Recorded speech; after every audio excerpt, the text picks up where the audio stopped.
in Iraq, Ghana tried to get the Iraqi people and the Iraqi politicians in particular to come together to form some sort of government pretty quickly to take on responsibility for building Iraq back up post-war. Bremer's arrival changed the equation completely. And there were three big decisions that Bremer came with. I think he came with them in his pocket, probably Cheney driven, but I don't know that for sure. But they were to demobilize the Iraqi army, which Jay was trying to use, A, to clear the place up, I mean, literally, but also to think about how he could use some of them in terms of security. So they demobilized the Iraqi army. And when I say demobilized, I don't just mean, we don't want you anymore. They didn't pay them. They didn't give them any pensions. So these guys had no option but to pick up a Kalashnikov and ring up their mates and say, we're going to have to fight. We're going to have to find a way of making a living here, because they and their families otherwise would have starved. Secondly, they decapitated the Ba'athist party officials, and the only conversation was how deep do we go into these organizations, particularly the ministries and the organizations that were running the power, the health systems, and so on.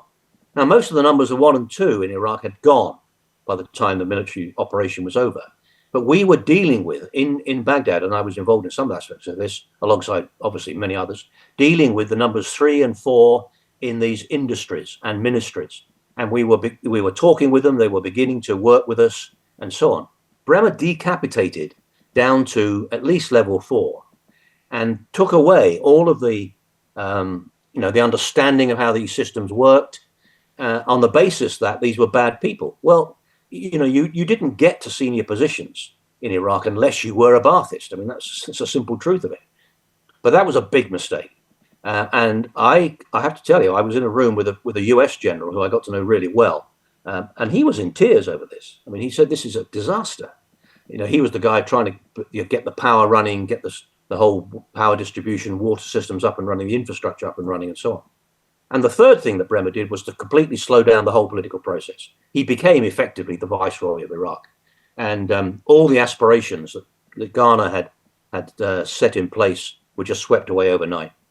So, I could bang on about a bit more than that, but those three big decisions were very, very, in my view, very poor decisions, which resulted in the chaos that followed, the counterinsurgency campaign and so on. In Ukraine, it'll be very different. We've got to allow the Ukrainians to lead on this, recognizing that there are problems. I mean, there are still serious problems of corruption and so on. But, we are friendly forces to them. They are to us. They're going to have to lead. They're going to need the time, the treasure, and the talent to enable them to rebuild.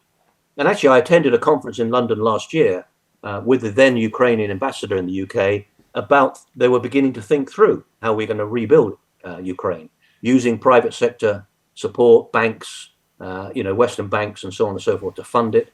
So people are beginning to think this through, and I think there will be, a reasonable plan put in place. These plans never survived first contact, of course, but it will be very different to what happened in Iraq. The Middle East, I think, is different.